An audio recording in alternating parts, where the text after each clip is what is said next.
DG Grossi, we commend the IAEA team for their professionalism in implementing the agency's critical responsibilities, especially during this complex and evolving situation. Colleagues, we meet at a decisive moment in the Middle East, convening amid an intensifying conflict between Israel and Iran. It is not too late for the government of Iran to do the right thing. President Trump has been clear in recent days that Iran's leadership must completely abandon its nuclear enrichment program and all aspirations of acquiring a nuclear weapon. The Iranian government has long posed a constant menace to the peace and security of its neighbors and the entire world, which this council is charged to maintain. The Iranian government has repeatedly called for Israel's destruction and for, and I quote, death to America.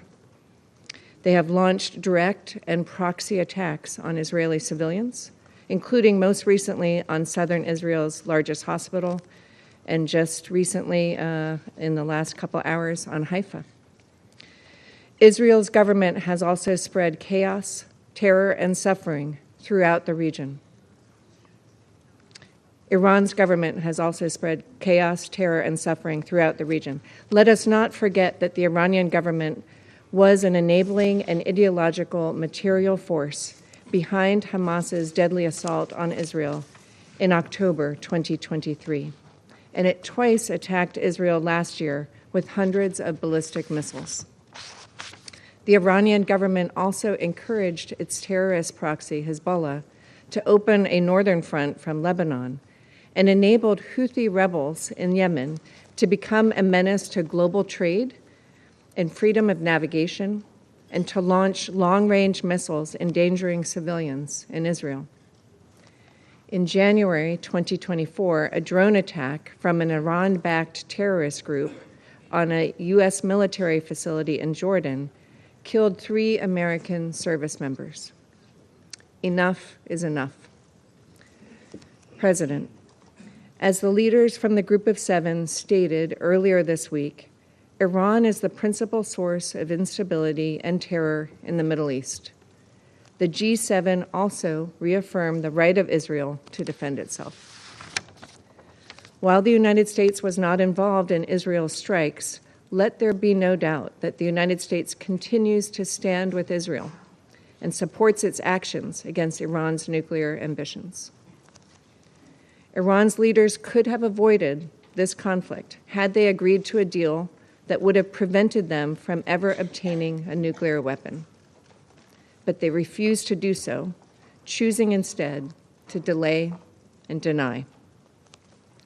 We can no longer ignore that Iran has all that it needs to achieve a nuclear weapon. All it needs is a decision from their supreme leader. That is unacceptable, and this council must urge them to change course. Madam President, on 13 June, Israel launched a large-scale, unprovoked military attack against the Islamic Republic of Iran. Civilian cities, including Tehran, Isfahan, Shiraz, Tabriz, and Kermanshah, were deliberately targeted. The strikes were planned and systematic, killing senior military officials, scientists, professors, students, doctors, artists, athletes, rescuers, and ordinary civilians, including women, children, and infants. Many died in their sleep. These children killed in their bed.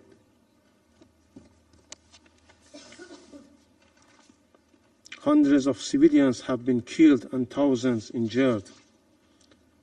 The aggression continues. On 16 June, Israel attacked Hakim Children's Hospital in Tehran, Farabi Rehabilitation Hospital in Kermanshah, and Iranian Red Crescent Society building and medical ambulances. These are only a few instances of the brutality and gross violation of international humanitarian law by Israeli regime. At least 2 pregnant women and their unborn children were killed. On the same day, Israel struck the national broadcasters IRIB during a live broadcast, killing journalists and humanitarian workers. just today, Israeli regime inflicted damage to 2 other hospitals in Iran, endangering the lives of patients and medical personnel. Up till now, 5 hospitals have suffered from heinous attack of Israeli regime, along with physicians and humanitarian personnel who have been killed or injured. There were not accidents, there were not collateral damage, they were deliberated war crimes, acts of a state terror, an example of barbaric warfare.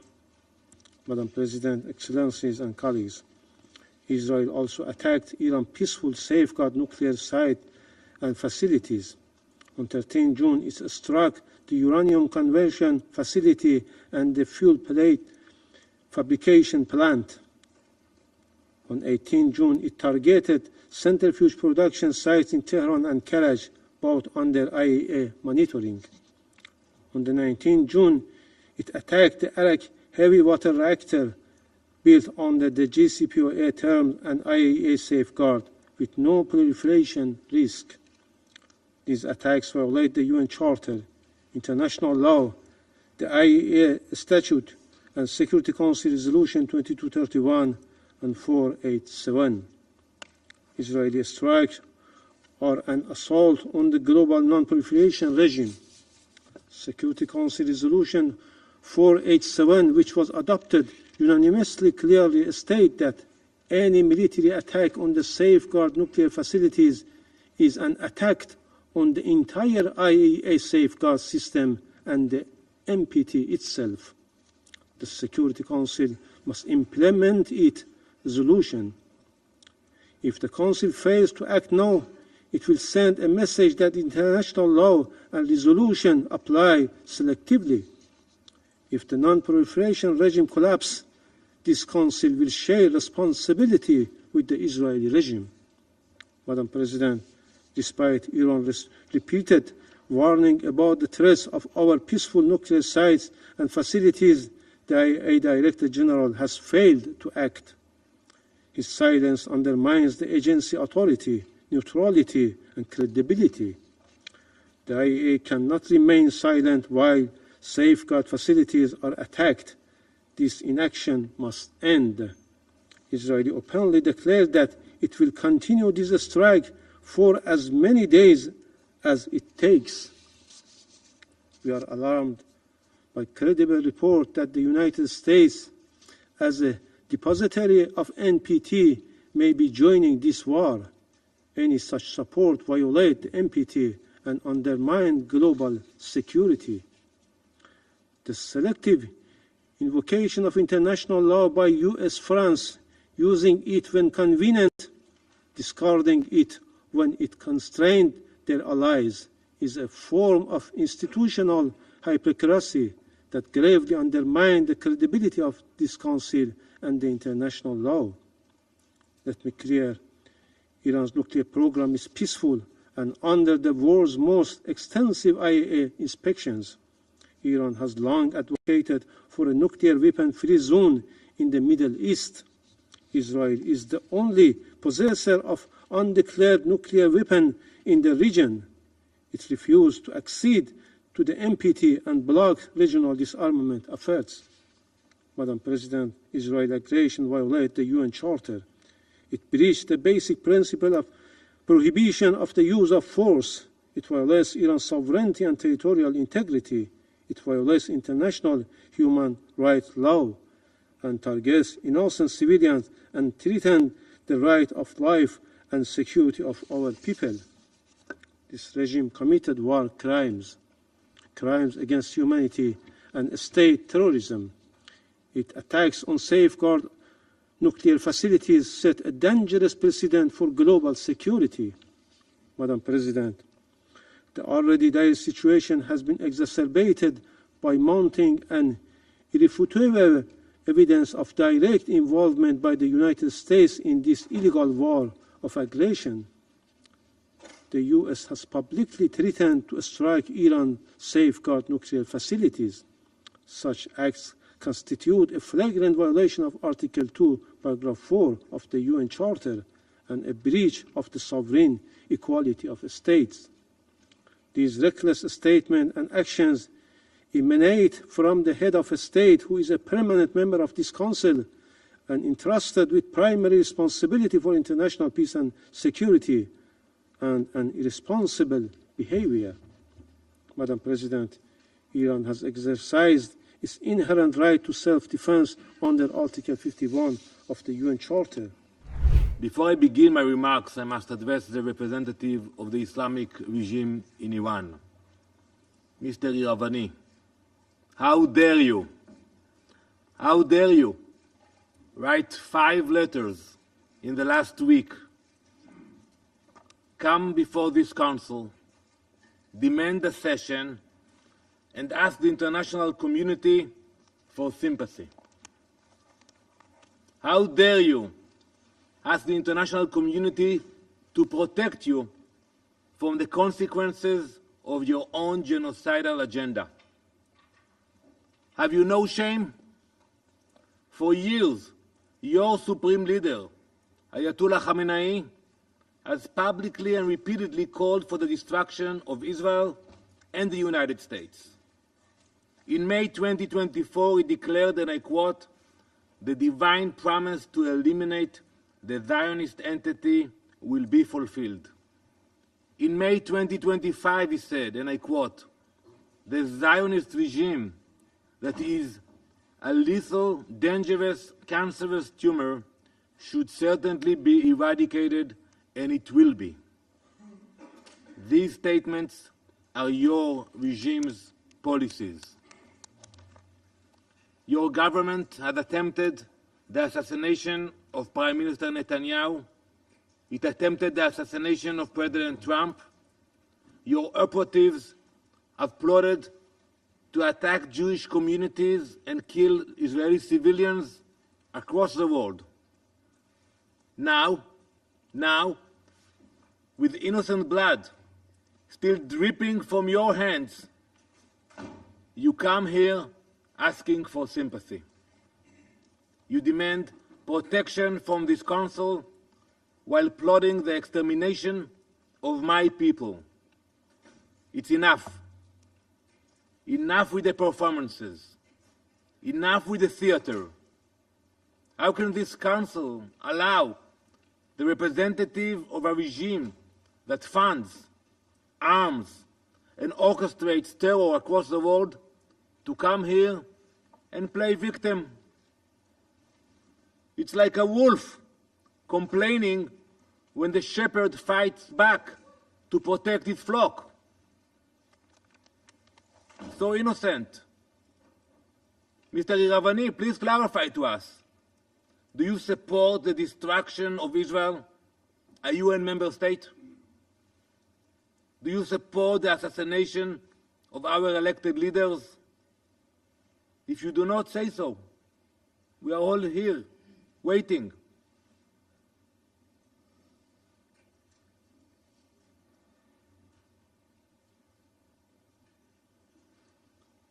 This Council should put an end to this charade, once and for all.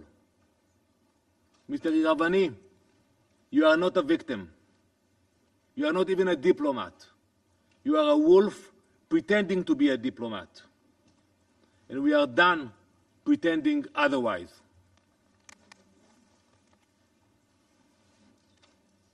Madam President, on Wednesday night, Iran launched a ballistic missile directly at a hospital. And by the way, I listened to your word. You mentioned that we attacked hospitals. I ask you to provide a list of the hospitals that Israel attacked in Iran. We know what we are doing.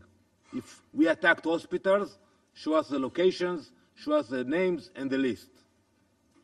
Iran launched a ballistic missile directly at a hospital, Soroka Medical Center in Beersheba, the largest hospital in southern Israel. It was struck by a precision-guided missile fired by the Islamic Republic of Iran. This hospital serves over 1 million people, Jews, Muslims, Christians, Druze, Bedouin. It is a vital provider of emergency and trauma care, Iran hit it in purpose. There was no military bases around, no mistakes, leaving those million people with severely reduced access to medical service. This was not a misfire. This was not a mistake. Iran has proven its ability to strike strategic targets with accuracy. This was a deliberate act. It is a blatant violation of international law, a war crime, and a calculated attempt to murder the most vulnerable. Let this Council understand what that missile really signified. That no one is safe. That if Iran will target a hospital with a ballistic missile, it will target anyone, anywhere, with anything they have. Today it was Beersheba. Tomorrow it could be Brussels. Soon it could be Boston. Iran is rapidly expanding its ballistic missile arsenal. Today its longest range missiles can travel over 2,000 kilometers. That already puts Eastern Europe in range. But Iran is not stopping there. Iran is developing missiles with a range of over 4,000 kilometers. That would place every European capital, London, Paris, Berlin, Rome, within striking distance. And when that milestone reaches, what comes next? New York, Washington, the US entire East Coast. Before Israel took action, that reality was approaching faster than you could imagine.